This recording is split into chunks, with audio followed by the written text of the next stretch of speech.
Good afternoon, everybody. Happy Wednesday.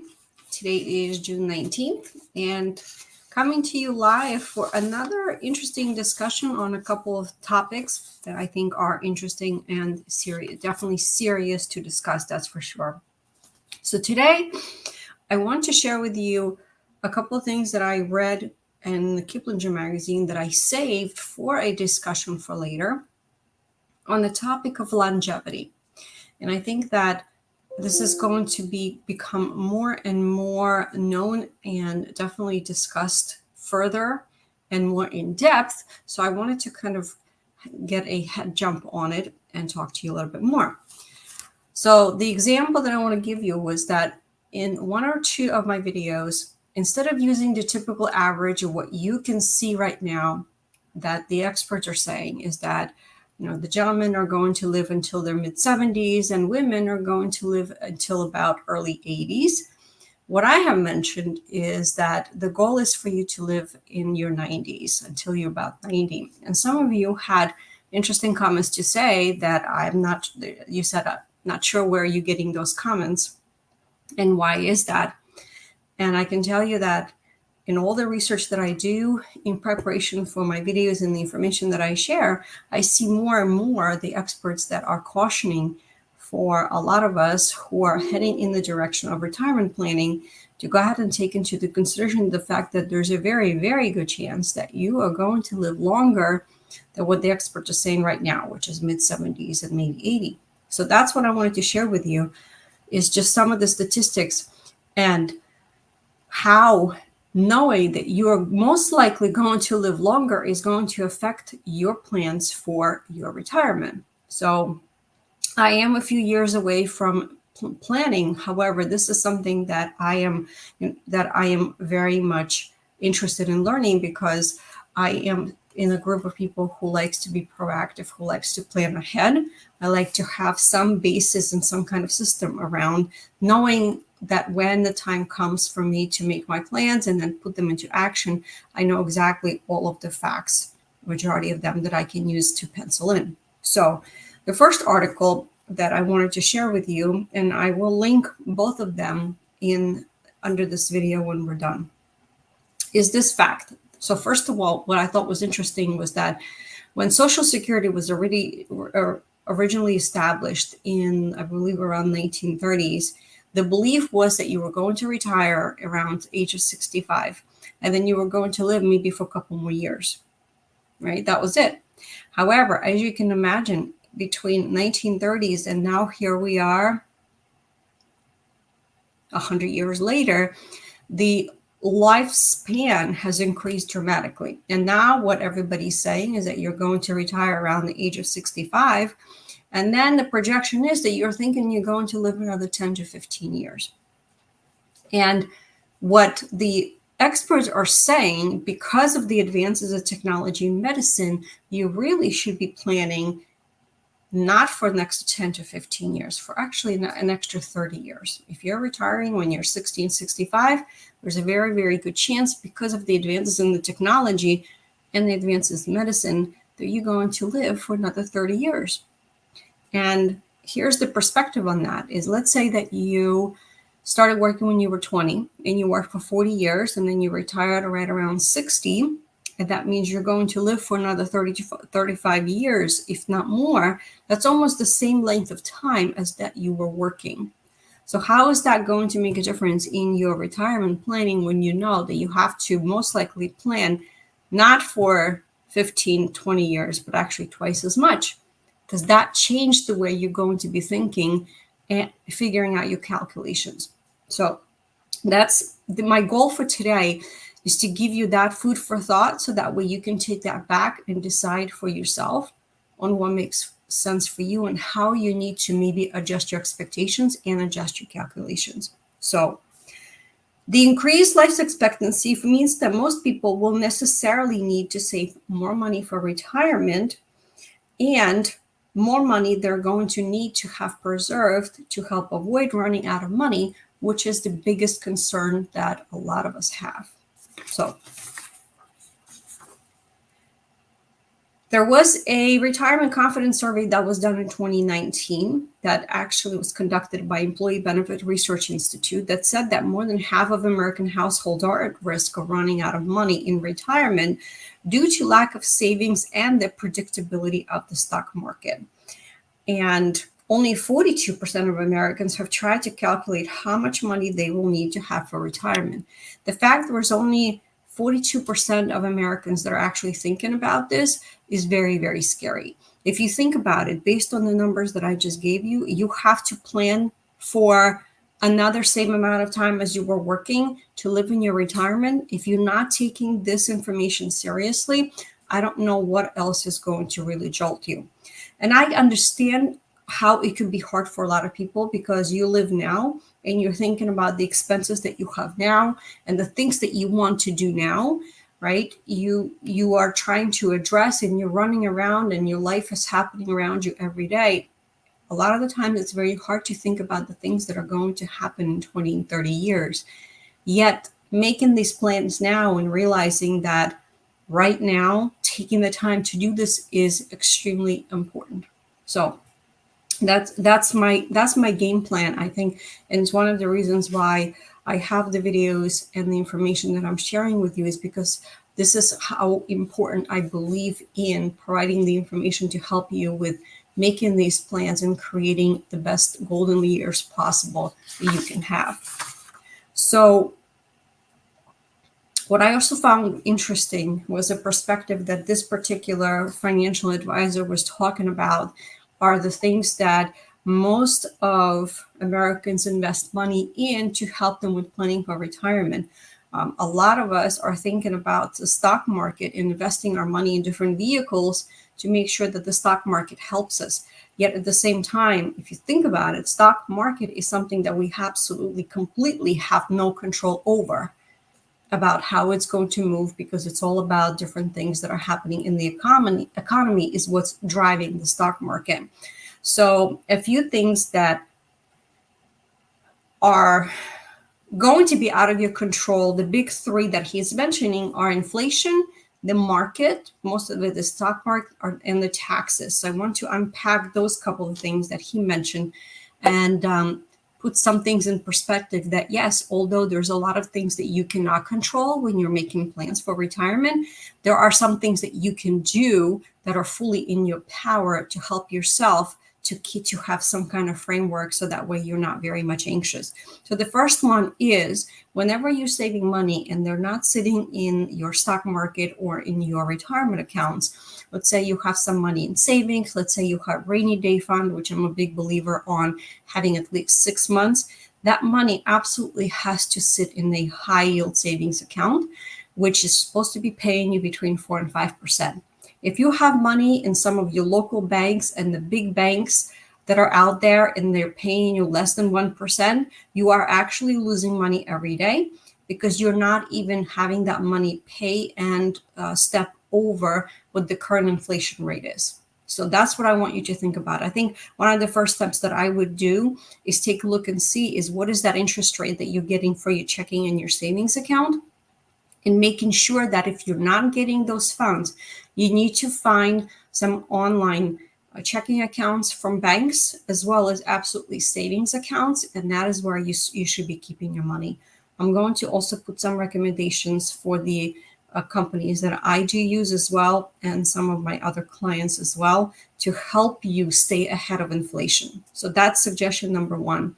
When you are doing your portfolio, when you are investing money in the stock market, it is extremely important to have diversification set in place.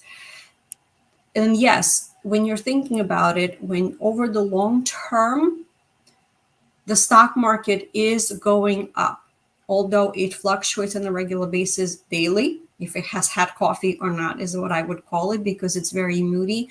But overall, if you look at the history of the stock market, it is definitely going up.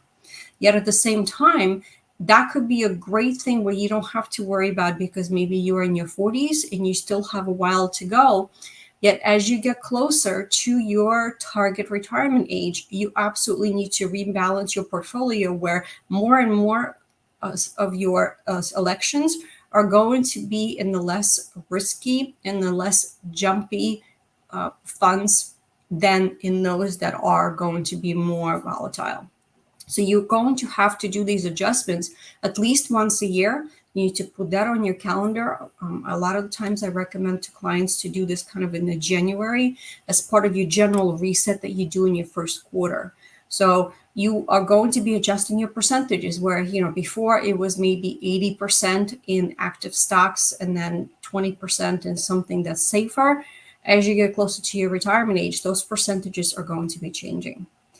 And the next one has to do with protecting against taxes. All of us pay taxes, and the goal is to figure out and have your accountant on your side as well as your tax strategist on your side to help you figure out how you can pay less taxes. And that's why you actually have two different people. Your accountant, which is someone who just strictly does your taxes and does your numbers. And you also need to have a tax strategist, someone that is going to help you and by understanding your overall situation scenario, what you can do and how can you plan ahead to minimize your tax bills in the years ahead, as well as helping you minimize your tax bills when your retirement age comes, where you're going to have to take required distributions every year. All of those things are important. So what are some of the tax-free assets that you can use to help you protect against taxes? So here's a short list. Life insurance. I have plans to speak to a couple of professionals and bring them on to talk to you about some vehicles that are great for retirement. Bonds, health savings accounts. I'm going to have somebody that I'm going to talk to about that in detail as well to help you. Roth IRAs, and your 401ks that are also Roth. So Roth, remember, is when you're putting the money into those funds that you already pay taxes on, which means that everything that is in those accounts is growing tax-free. You're not maximizing your Roth contributions now. You absolutely should put that on your list of things to do. I believe for 2024, that contribution ceiling is $7,000. So if you spread it around, it's about $135 a week. So definitely no excuses.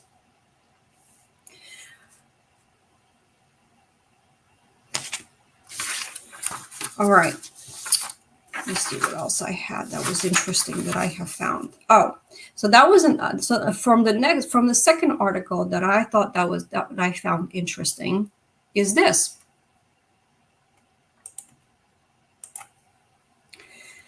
You are going to see more and more a group of people called centenarians. Centenarians are amazing human beings that have a lifespan and experience of over 100 years.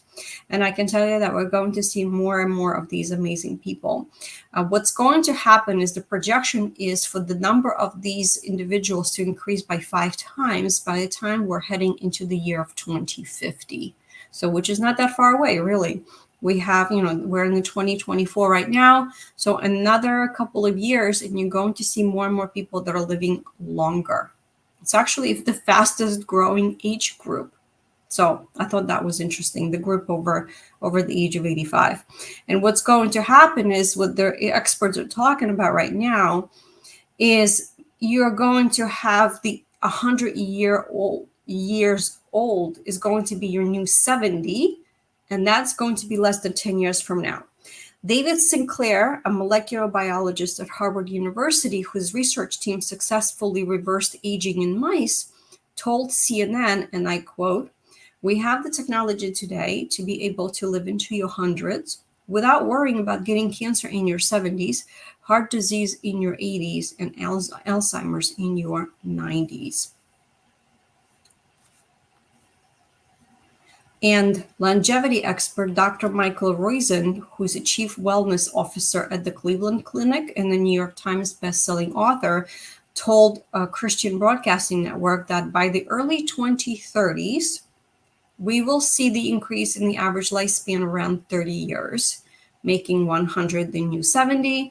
And that's going to be, guess what, less than 10 years from now, because 2030 is only 6 years away. So food for thought. So as you know, going back to everything that we have been taught since we were much, much younger, is there are some 4 basic suggestions. That is really the theory, the things that if you really just follow those rules and keep them in mind and mindful, there's a very good chance that you're going to live past 90. And here they are. Here's the time-tested formula. It is eating well, exercising regularly, which what does that mean? That means moving at least 30 minutes a day, getting plenty of sleep, at least 7 or 8 hours, and managing chronic stress. So that's what's important. So those are the 4 things. And you know what? It is simple.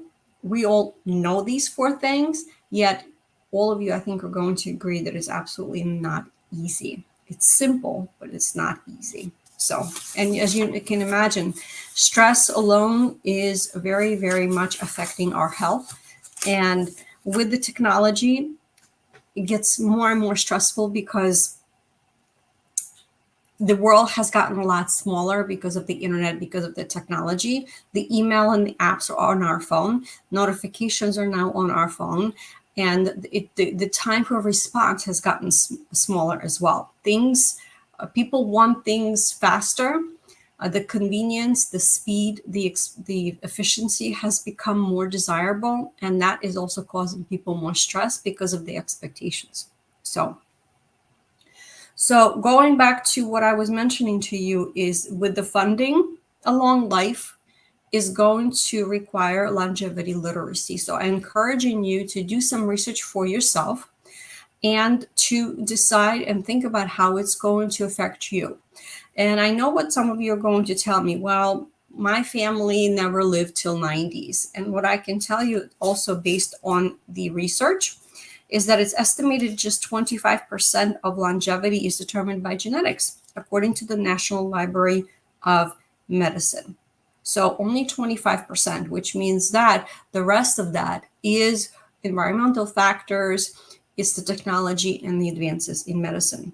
So in the Jackson study that I already mentioned to you, most investors anticipate an average lifespan of 87 years, while most financial professionals recommend planning for income to last at least until the age of 90 and often longer, which makes me happy in the sense that that is the number that I already mentioned to you guys in some of my other videos when we're talking about retirement planning and setting up the foundation. And guess what? A lot of other experts feel the same way. So it is time for you to talk to your advisor for many, many reasons. One of the first reasons is what we're talking about today and say, hey, I just watched the video. Someone mentioned that the longevity studies are out and I may have to plan for a longer time period. How do I do that? So that's number 1.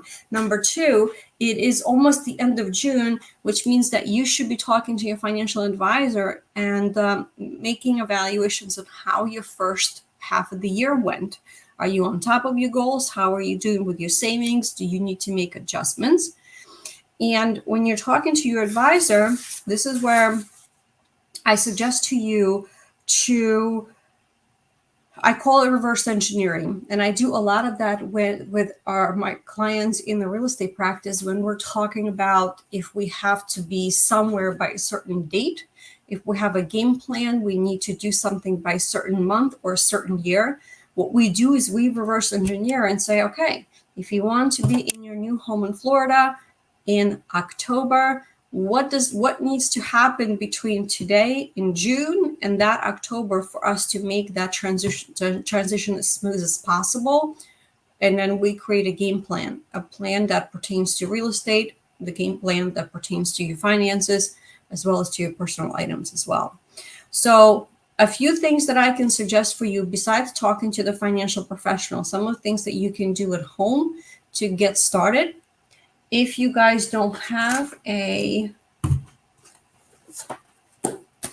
notebook, a retirement journal, please grab one and start one. I'm a big believer on taking everything that pertains to an important topic like retirement, if that is where you are in your journey, and writing everything down in one place. You have your planning. This is your planning that you do for everything that's pertaining to the retirement. I have notebooks for different things. that I use, my business, personal things, planning for my channel, the topics, the conversations that I have with people. And also it's helpful when you're just taking all the information that rattles in your head that's probably making you sleep a lot less, which is, by the way, one of the important things that you need to have to prolong your golden years and feeling well, is taking everything that's out of in your head and jotting everything down with a pencil or a pen. That's also going to help your brain feel better, knowing that the information that they obviously knew was important is now going to be forever memorized in the notebook. And the other thing that I wanted to mention to you, I have this really cool retirement calculator. It's a timetable for everything that's happening that is important to know every month during the year. So what I wanted to mention to you as we kind of getting ready to wrap up the month of June is that the month of June is where you are, if you are making quarterly estimated taxes, it is not something that everybody does, but if you are, this is the month for you to do it. Your estimated taxes are due for your second quarter. This is something that a lot of self-employed people do. And so talk to your accountant and talk to your financial planner. That should be on your checklist that you're going to write down in your notebook to check on and say, okay, am I on track? And by the way, this is where you can actually talk to them and say, okay, this is the amount of money that I'm paying in my quarterly tax bill. Am I still paying the right amount, or should I maybe pay less? Or it could be that I'm doing really well and should I be paying more? So that's important. Also, don't forget, this is the month of June. We are 3 months, 4 months into a beautiful summer weather. Please take the time and plan a vacation and do something fun. Make sure that you are taking the time off to recharge and doing something that you enjoy. And depending on if you're on the budget, or if you have some funds set aside, it doesn't have to be anything extravagant. You can do something small and do a day trip here and there, or a weekend. Or if you want to, you can plan a large family vacation if you want, if that's important to you, because everybody is different. Yet the goal is for you to be mindful to do something. Schedule a couple of things. Again, write them down, put them in your calendar, and sit down and figure some things out. One of the cool things that I learned not too long ago is that if you go on Google Flights, and you can actually see, let me see if I can try and find that for you. Google Flights. There is a way that you can actually see some of the upcoming trips that you have coming up, and they can be to anywhere. And they will give you some of the really good prices without having to have a date. So let's say you say to yourself, you know what, I really just want to go out of town in this coming up weekend, and I don't really care where I go. If I could find a really cool, inexpensive ticket, where could I go? This is the way to do it. So let me see how we can do that. I think it's called Explore. Yes, it is. So let me show you this. This is pretty cool.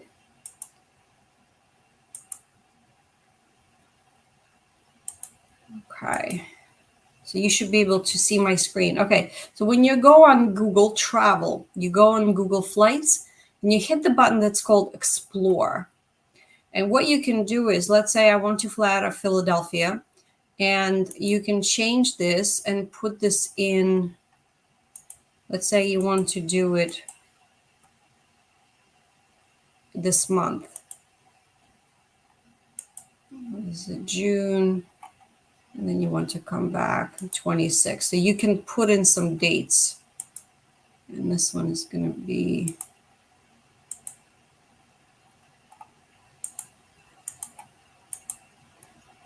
(29th). So somewhere just for a couple of days, which is what I mentioned to you, which means that you're just saying, listen, I am just looking at some options. If you look at the map, you can actually see it's going to tell you some options on where you can fly and how much it's going to cost you. So if you wanted to, you could go to Chicago for $58. If you wanted to go to Atlanta, you can make a quick trip just for a couple days for $136. And if you look, you can kind of start scrolling to different places where else you can go and how much things are going to cost you. You can go to Cancun for $360. And if you want to get adventures and look at some things in Europe, you can definitely do that and see if there's anything there that is making sense to you.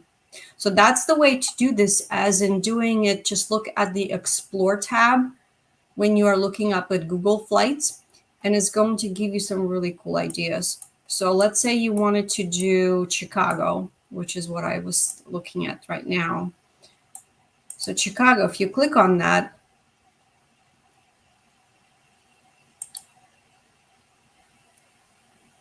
you can look at some options. So here you go. Chicago, you can fly out on June 26th, which is next week, for 3 days.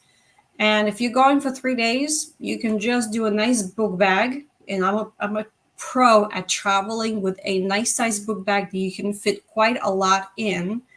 Look, there's nonstop, leaving on at 12 o'clock in the afternoon, getting there literally an hour later. Round trip is going to cost you $60.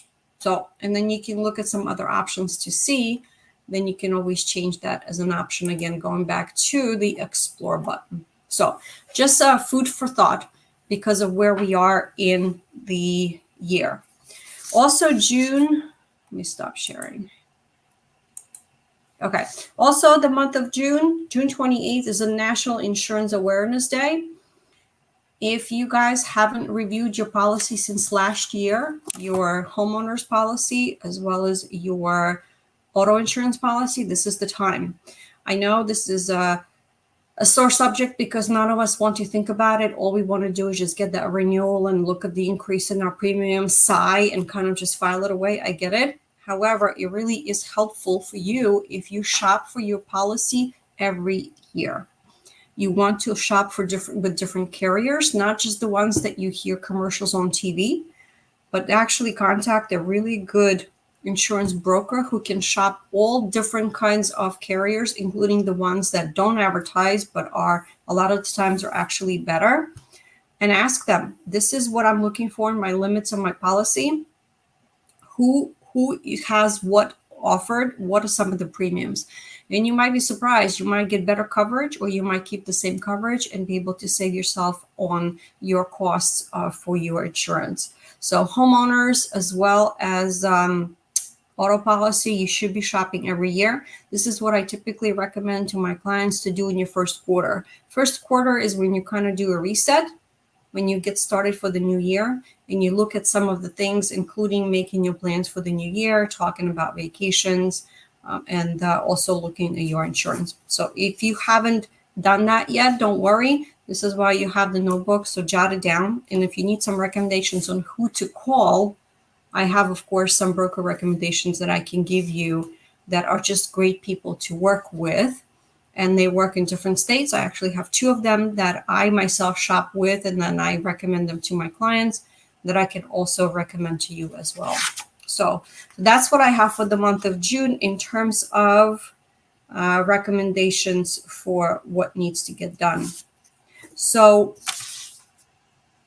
to go jump back to what we're talking about, longevity, there are a couple of things that you can do. I just don't want you to panic knowing that, oh my God, I just realized we just talked about the fact that I need to now plan for another 20 years or so in my retirement. And I don't want you to be in a full panic mode. I want you to start small, but I want you to actually take action.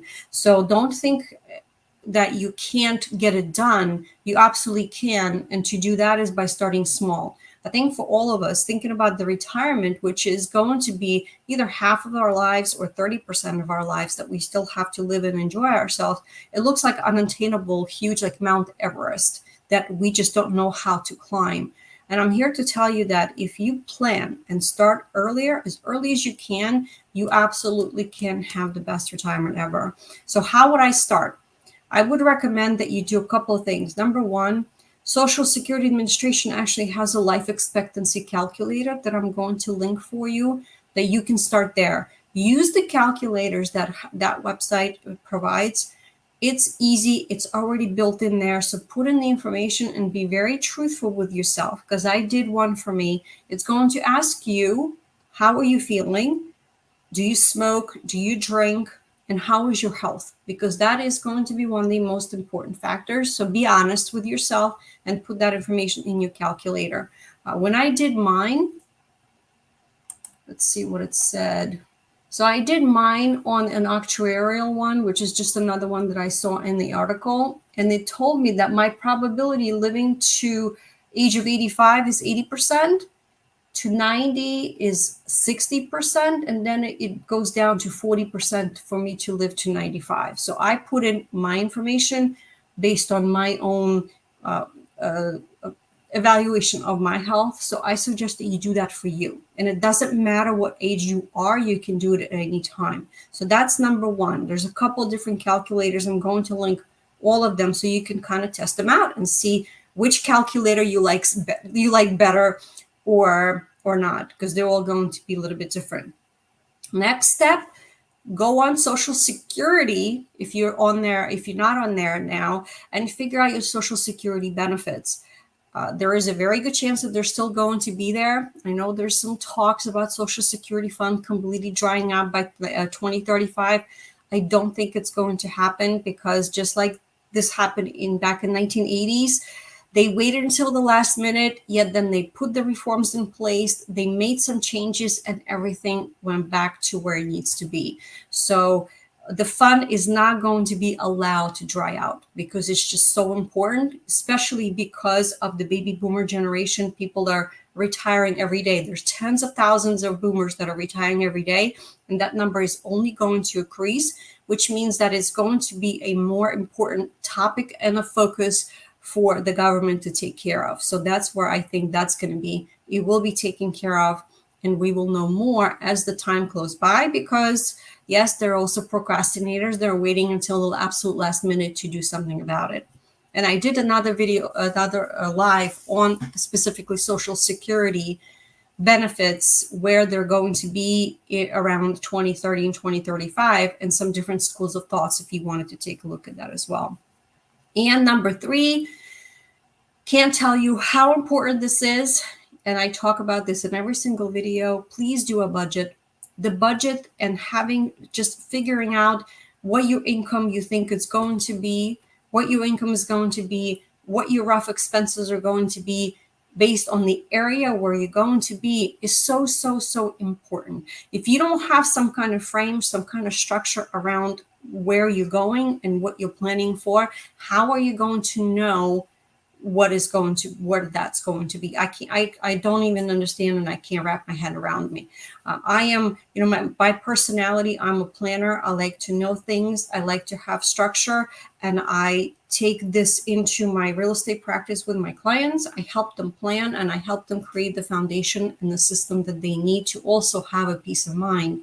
And that is what I am relaying to you as well, is for you to have that foundation and create a budget calculator.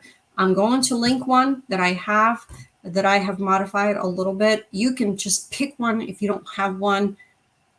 Anywhere on Google, just find a retirement calculator. All of the major planning sites like AARP has one, Vanguard has one, Fidelity has one. Just pick one and at least start putting in some numbers, because without having some visual one-pager that will tell you, okay, this is what I can expect.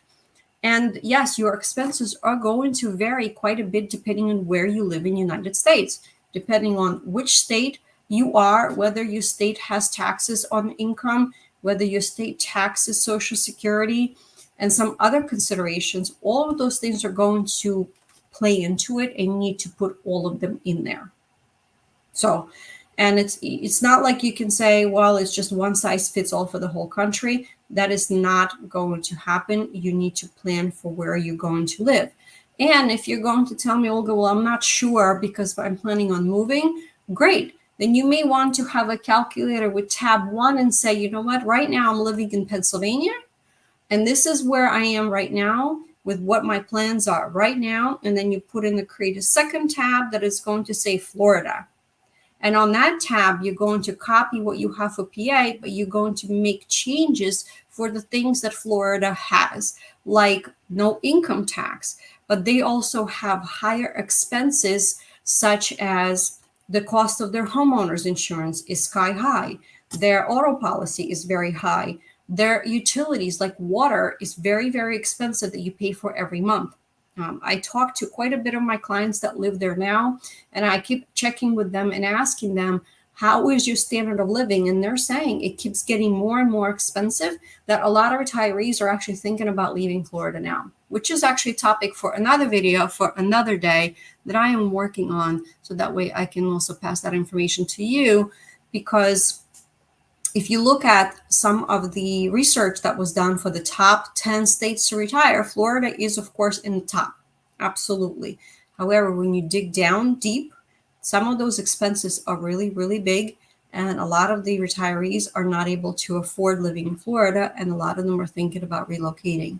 So when you're building your budget, if you're thinking about moving, that's great. Create a couple different tabs so you have a couple of different options to look at. So that's one of the best ways for you to kind of just have a perspective, have an idea. The fact that I already mentioned to you earlier that 42% of Americans only have kind of started thinking about what that budget would look like and planning for retirement is absolutely bonkers and astonishing to me, that more people are not thinking about it, how important it is, even based on what we talked about today, with the fact that you are going to be living in retirement about the same time as you are going to be working before you retire. So how important do you guys think making these plans and figuring things out now that is going to matter for you? So there was another study that was done that I actually circled here. 61% of respondents said that they were more afraid of running out of money than death itself. How is that? And I can understand that. So my suggestion to you is knowledge is power, but just having that knowledge and not doing anything about it is not going to do you any good. So take that knowledge and take that information, implement it. Do a little bit every week when you have some time to sit down and do some planning. And you know what? I tell people no excuses, because now with the power of internet, you have all of this information at your fingertips. So get together in 1 hour. I guarantee you, if you really stay focused and you make a list of all the things that you need to create, you can get a budget done in as little as 15 minutes. You can get your longevity calculator up and running. You can figure out how much Social Security you're going to be getting. You realistically, without throwing up any excuses, in 1 hour, you can come up with an amazing game plan and know exactly a rough idea on where you need to be and what you need to plan. And then when you do, then you work backwards. Let's say that you are 10 years away. If you haven't saved anything, you're going to have to buckle down and make some promises to yourself. And you can watch my video that I created that, yes, you can retire. If you're starting out with just $1, you can absolutely retire in 10 years. So you can do that. But if you're still in the time frame of being able to do it longer, you just work out backwards and say, okay, if I really want to retire at the age of 65, what do I need to do between tomorrow or even today, because you're making plans and there's no better day than today, and the time I turn 65? How much time do I have? And you literally break it down in the number of years, and then 6 months and quarters that you want, and then you break it down to a month. So that way you can then figure out how much money do I need to save every paycheck that I have in order for me to achieve my goals. And you know what? You put that on autopilot, so that way you never have an excuse. Oh my God, I forgot, and I'm going to catch up next time. And then you forget to catch up next time. So auto for bill pay, which is another conversation, and being able to save on autopilot is extremely important. And that is how you're going to get to where you need to go. So that is my suggestion to you. I really wanted to talk about the longevity, because I realized that even though a lot of people told me that I was crazy saying that people are going to live until 90, it is more realistic than you guys think. That is what actually is going to happen. So with the technology jumping every day, as you can see today, if you buy a new phone, there's going to be another one coming out in a month and your phone is already outdated. That's the speed that the technology is moving with today. And the same thing with the medical advances. Things are coming out. Robotics is getting more and more experienced. And of course, as you know now, we also have AI, artificial intelligence. And that's only going to get smarter because that information is being fed into the algorithm, into that thinking cloud. I'm not sure what that is. AI is only going to get smarter. And you know what? If you haven't played with ChatGPT, I encourage you that you do. And if you really want to have fun with it, you can go into ChatGPT and ask the question. So think about like you're talking to me or like you're talking to a financial advisor. So when you open up ChatGPT, I encourage you to actually type in a question and say, okay, right now I am 50 and I would like to retire by the age of 65. I live in the state of Tennessee and I would like to have a retirement income of $4,000. So you give the information, everything that you can to ChatGPT, and then you ask it a question. Based on the information that I gave you, how much money do I need to save between today and the year, whatever that year is going to be, that I have sufficient funds to be able to have an income of $4,000 a month? And I guarantee you there's going to be something that will pop up with some good ideas and the calculations that you can use that as a basis, as just something to get started with. So my goal today was to tell you a little bit more and to prepare you with the reality of having to plan for longer than living to mid-70s, maybe 80. You're going to need to start planning to live to age 90 at least. That is my suggestion. And if you actually do that, you're going to be ahead of the game of probably 90% of other people. So that's one. And two, you have the information at your fingertips. So there is no excuses. And guess what? This is something that you can absolutely control. You can control your actions and your reactions to things. So take the time today, write out what's important to you, grab a notebook, jot down some of your thoughts, and get started on your planning. There's lots of tools that are available out there. And this is what I love about technology. It's all at your fingertips. You can do it in your bed. You can do it on your couch. You don't have to go to the library anymore to get this information or to wait for that information. Information is there available at your fingertips. So that's what I wanted to share with you today. Longevity is happening. It is coming. We all are going to live longer. So how do we enjoy this beautiful life of ours for as long as possible and have the best retirement possible is what I wanted to leave you with. So any questions that you have about anything that we talked about, budgeting, planning, mid-year review, we touched upon that a little bit, longevity studies, making sure that we don't run out of money. Let me know if there's any questions before we wrap up.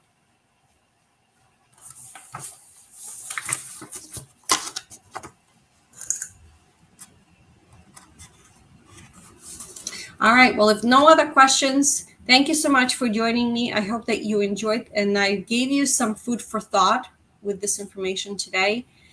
Have a great time planning, and I will link all of the information that I mentioned to you as soon as I wrap up so that way you have the resources to help you with your planning. And as always, if you have any questions, please reach out. I'm always around.